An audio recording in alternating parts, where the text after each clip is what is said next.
Here's to the builders, the ones who don't wait for permission, the ones who learn at midnight, pitch at sunrise, and fail forward. They're not born with success, they build it. With duct tape, day jobs, and one good idea too stubborn to die. They aren't influencers, they influence by doing. The system wasn't made for them, but they make it work anyway. You can doubt them, mock them, ignore them, but you can't stop them. Because they know, real growth starts inside. This is for them. This is Dr. Wood Recommends, where business meets real life. Relating to Gen X is hard. Let me make it easy. Picture this. Your Gen X manager hands you a huge project. The entire briefing takes maybe 5 minutes, and they wrap it up with a simple, "Just figure it out and let me know when it's done." You're left staring at your screen, and the panic starts to creep in. What does "figure it out" even mean? Where's the project plan? The Trello board? The kickoff meeting? It feels like you've been thrown into the deep end, and your colleague has already forgotten the conversation ever happened. If that sounds familiar, you're not alone. This exact scene is playing out in offices everywhere. It's a classic clash of work styles that leaves younger generations feeling totally lost and Gen Xers wondering why nobody can just get things done. But what if I told you this isn't personal? It's not that they're being difficult, and it's not that you're incompetent. It all comes down to a fundamental difference in workplace operating systems. Generation X, the so-called forgotten middle child of the workforce, runs on a set of values forged in a completely different world. And today, I'm giving you the playbook to finally understand them, connect with them, and actually succeed together. Section 1. So who are these people? The latchkey kid revolution. Before we can decode the behavior, we have to understand the backstory. Gen X, born roughly between 1965 and 1980, is the generation sandwiched right between the massive baby boomer and millennial generations. Since they're a smaller group, they often get overlooked in conversations about the workplace, which has left them feeling like the invisible generation. The master key to unlocking the Gen X brain is a single powerful phrase: the latchkey generation. A lot of them grew up in homes where both parents worked or in single-parent households. A huge social shift at the time. They'd come home to an empty house with a key on a shoelace around their neck and were expected to just take care of themselves until an adult got home. This wasn't neglect. It was just the reality of the era, and it created a whole generation of people who are fiercely independent and resourceful. They learned from a young age that if something needed fixing, they were the ones who had to fix it. There was no one there to hold their hand through homework or play mediator in a fight. Well, figure it out. On top of that, many Gen Xers today are part of the sandwich generation. They're stuck in the incredibly tough spot of raising their own kids while also caring for their aging parents. This double duty has a massive impact on their priorities, making their time and energy extremely precious. This translates directly to how they act at work. So when a Gen Xer seems a bit cynical or tired of it all, just remember, they've seen a thing or two. They've lived through multiple recessions, the dot-com bust, and watched the entire world go from analog to digital. Their practicality isn't pessimism, it's a survival skill. Section 2, the playbook. Decode their radical independence. Let's circle back to that "figure it out" comment. If you're a millennial or Gen Z employee who was raised on collaboration, mentorship, and clear instructions, a phrase like that can feel like you're being completely abandoned. But to a Gen Xer, it's the ultimate sign of respect. When they tell you to figure it out, they aren't trying to set you up for failure. What they're really saying is, "I think you're smart. I trust you. I'm empowering you to handle this just like I would." Gen X values autonomy more than almost anything. After a childhood with little to no supervision, they are allergic to being micromanaged. They see it as a total lack of trust and a waste of time for everyone involved. They're skeptical of corporate hierarchy and believe in getting the work done, not just looking busy. This is why they are so laser focused on results. They care about the finished product, not every single step you took to get there. So here's your game plan for navigating this. First, stop asking for a step-by-step tutorial. Instead, focus your questions on the finish line. Ask things like, "What does a home run look like for this project?" Or, What are the top 3 things I need to nail to hit our goal? This shows you're on their wavelength and focused on results. You're not asking how to do it, you're asking for clarity on what success looks like. Second, give them updates before they ask, but don't ask for permission at every turn. A simple weekly email with a done, in progress, and up next list is perfect. It shows you're on top of your work without making them feel like your babysitter.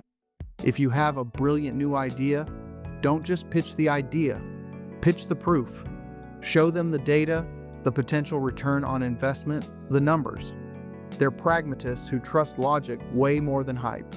Earn their trust by delivering, and you'll realize that what felt like micromanagement at first was really just them waiting to see if you could, in fact, figure it out. Section 3, the playbook, respect the original champions of work-life balance. Long before quiet quitting and the soft life became buzzwords, Gen X was already pioneering work-life balance. They watched their boomer parents give their entire lives to one company, often missing out on family and personal time, and collectively said, "Nope, not doing that." They were the first generation to really live by the mantra, "We work to live, we don't live to work." Don't mistake this for laziness. Studies show Gen Xers are incredibly dedicated and often work more than 40 hours a week. The difference is their work is all about efficiency. The goal is to get the job done at the highest possible standard in the shortest amount of time so they can get back to the rest of their lives. This is even more intense for those in the sandwich generation, where leaving work on time means getting a kid to soccer practice or taking a parent to a doctor's appointment. They literally don't have time for pointless meetings or corporate fluff. For them, time is the most valuable thing they have. Here's how to respect this core value. First, treat their time like it's gold. Before you schedule that meeting, ask yourself, could this just be an email? If you absolutely need a meeting, send a clear agenda and state the goal up front. Get straight to the point. The worst thing you can do is make them stay late because you weren't prepared. Second, respect the wall between work and home. Don't send emails or Slack messages after hours unless the building is on fire. Gen X loves technology, but they see it as a tool to get work done faster, not as a 24/7 digital leash. This is why they're huge fans of remote and hybrid work. It gives them the freedom they need. Third, just know that their loyalty isn't unconditional. Unlike boomers who might stay at a company for decades out of pure loyalty, a Gen Xer's loyalty is earned. They are loyal to bosses and companies who respect their work and, just as important, respect their time. Show them you value their efficiency and their life outside the office, and you'll earn a level of dedication that is as powerful as it is pragmatic. Section 4, the playbook. Master communication without the fluff. If there's one place where the generational wires really get crossed, it's communication. Gen X is known for a style that's direct, unfiltered, and to the point. They see flowery language and corporate jargon as a waste of time. In their world, being straightforward is a sign of respect for your intelligence, but in today's workplace, where communication is often much more cushioned and collaborative, that directness can be jarring. A millennial might hear it as a lack of support, and a Gen Z colleague might think it's just plain harsh. Here's the secret. When a Gen Xer gives you blunt feedback, they aren't trying to hurt your feelings. They are trying to solve a problem as quickly as possible. They give you the honest, actionable feedback they would want to receive themselves. Here's how to master their communication style. First, be direct and concise right back. When you talk to them, have your thoughts organized. State the problem, your proposed solution, and exactly what you need from them. They will absolutely appreciate that you didn't waste their time. Second, pick the right channel for the message. A quick, focused email is almost always better than a long, rambling chat thread. But if you have to deliver news that might get an emotional reaction, never do it in an email. That's a conversation that needs to happen face-to-face or, at the very least, on the phone. Third, and this is the most important one, learn not to take their feedback personally. When they're being direct, they're trying to be effective, not mean.